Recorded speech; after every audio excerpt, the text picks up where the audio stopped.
na medida em que temos essas imposições tarifárias, que são uma barreira para o ingresso de produtos, alimentos, grãos, da América Latina e o Brasil, para os Estados Unidos, a China está fazendo um movimento muito rápido de reorganizar essas cadeias de suministro, tentando atrair os países que exportavam alimentos, minérios para os Estados Unidos para exportações para a China.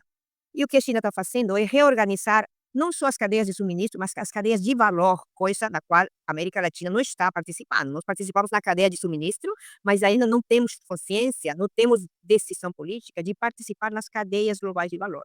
Então, a China está reorganizando as cadeias de suministro de valor, apostando a ASEAN, que é o bloco dos países do Sudeste Asiático, e apostando a uma aproximação com Vietnã, Camboja e outros países do Sudeste Asiático, que o Xi Jinping visitou depois de deflagrada essa guerra tarifária dos Estados Unidos, para reorganizar essas cadeias de suministro. Então, acredito que o presidente Lula fez o mesmo movimento, inclusive, logo depois desse processo, imediatamente viajou para a Ásia, para Vietnã, para Laos, para reorganizar também as exportações de matérias-primas e commodities do Brasil para esses países do Sudeste Asiático. Agora, a característica é a seguinte: na medida em que esses países estão se integrando às cadeias de valor organizadas pela China, a demanda não será apenas da China, mas também desses países do Sudeste Asiático que se articulam ao processo produtivo chinês, ainda com mais, digamos, mais profundidade, né? Então, eu acho que é uma oportunidade para a América Latina, sabe? Se me desculpa aí, não sei se veio uma pergunta nesse sentido, mas é uma oportunidade nesse momento de desorganização da economia mundial, que está se reorganizando, não no sentido da globalização, com a hegemonia dos Estados Unidos, mas no sentido de um outro multilateralismo. É uma oportunidade invaluável que a gente até agora está jogando por água abaixo, de mudar a nossa condição de primária exportadora para uma condição que a América Latina, o Brasil, tem uma maior participação no processo industrial global. Já não apenas nas cadeias de suministro, mas nas cadeias de valor. Então, essa é uma questão que eu acredito que é a coisa mais importante para a América Latina nesse processo.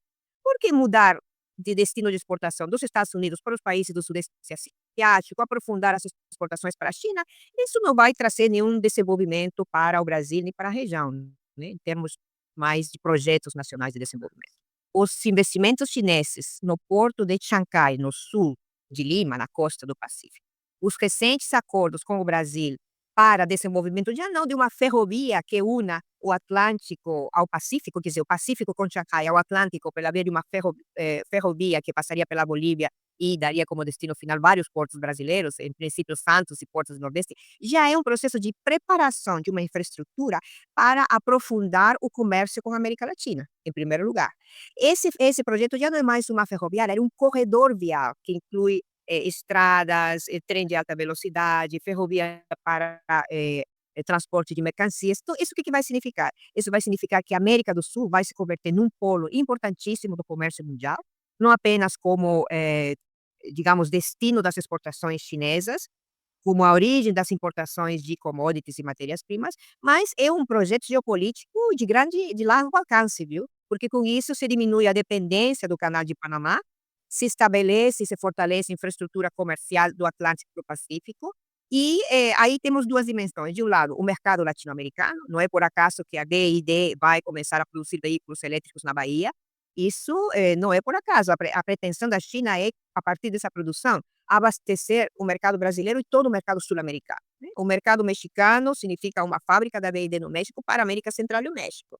Então, nós já estamos nesse processo, mesmo que a gente não tenha, digamos, visibilidade dos efeitos mais, a ponta do iceberg, digamos, os efeitos mais concretos, mas já está sendo preparado esse processo.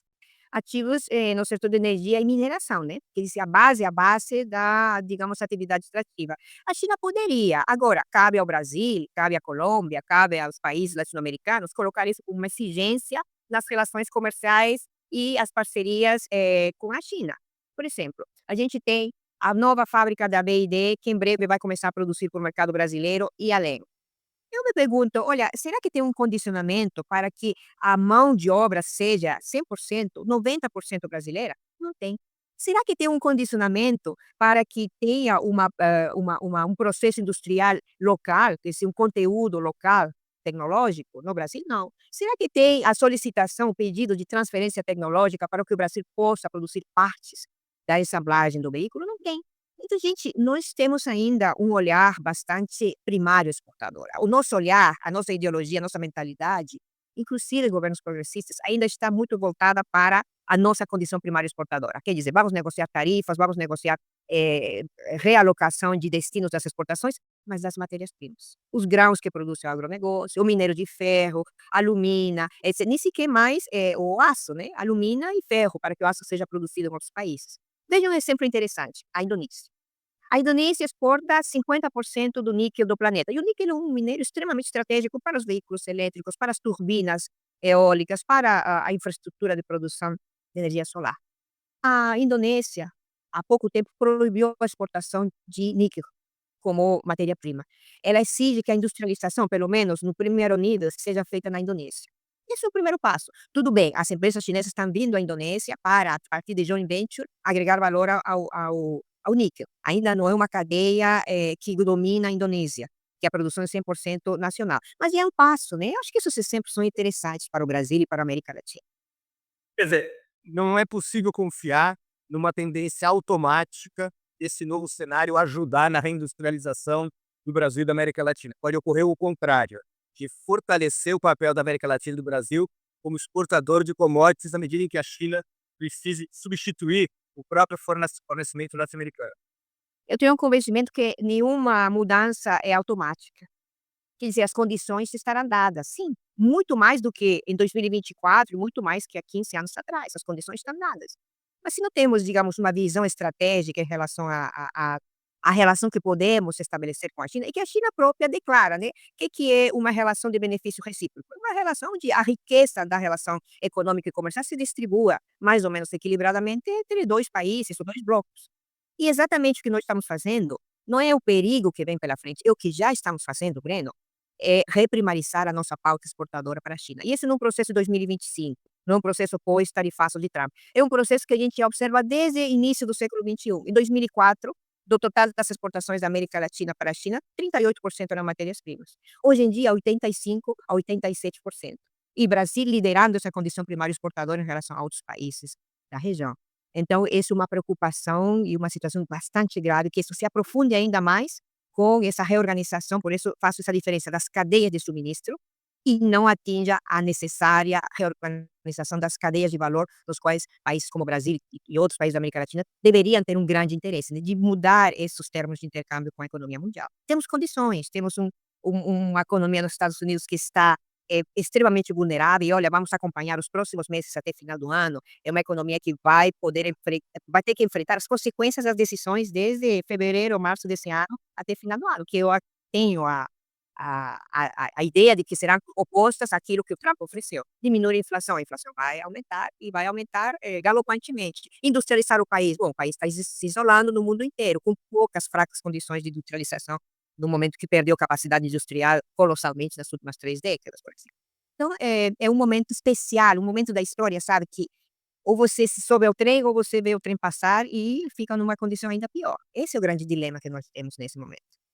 A China, o que tem mostrado no comportamento dos últimos 20 anos é a tendência a investir no setor de extração de recursos naturais e de produção de energia.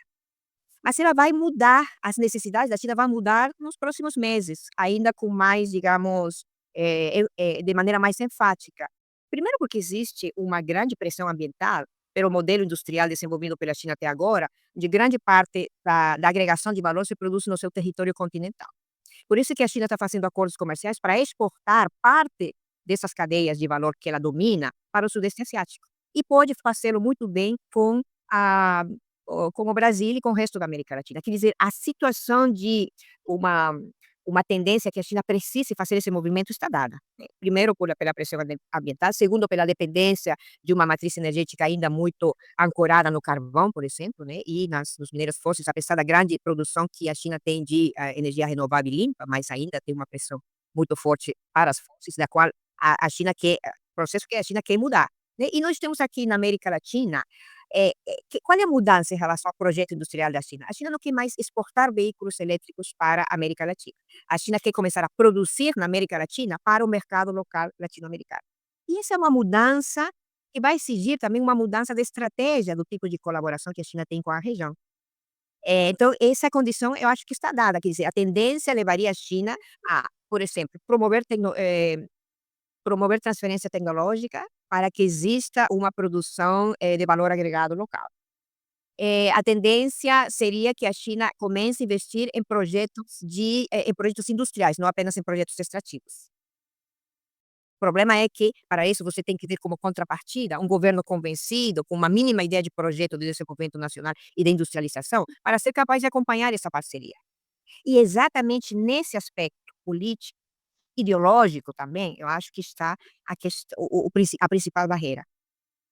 Porque a fortaleza que a região tem, e isso é uma coisa da qual a gente também não é ciente, né, a fortaleza que a região tem, eh, no processo de negociação é gigantesca, mas em muitos casos nem temos ciência disso, nem menos ainda temos condições de criar instrumentos para aproveitar essa fortaleza.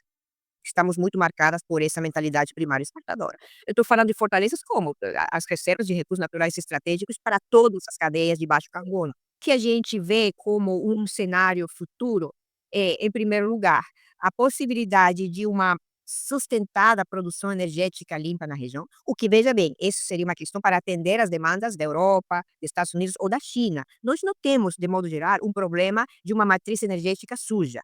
Olha, a Venezuela, a principal reserva de petróleo do mundo, tem uma matriz energética com 90% de energia produzida a partir de fontes renováveis e limpas, a hidroenergia. O Brasil, entre 70% e 80% da matriz energética brasileira está baseada nas renováveis, principalmente hidroenergia, que é em torno de 50 a 60, e o restante em outras fontes de energia renovável. Então, o problema da matriz energética na nossa região não é o fundamental. O fundamental é a destruição dos biomas que são capazes de capturar gases de efeito estufa e o desmatamento da principal floresta úmida que presta seus serviços ambientais para o planeta todo, que é a Amazônia. Então, os problemas são diferenciados. Então, de um lado, a América Latina pode atender, claro, o mercado mundial energético e a partir da produção de energia aqui, mas de outro lado, nós temos outros problemas colaterais a esse processo que não estão, digamos, no paradigma do que se entende como uma agenda global para enfrentar a crise climática, que não é apenas o paradigma da transição energética para as renováveis, mas tem outros paradigmas que nós temos que incorporar, como países que vão sofrer o impacto a pegada ecológica da descarbonização na atividade extrativa, né, e isso não está colocado na agenda. E seria bom fazer um alerta agora para a COP30, porque esses aspectos têm que ser colocados na agenda. Nós tentamos a discutir a agenda ambiental como se fôssemos Alemanha ou França, ou enfim, e esse é o problema um problema gravíssimo.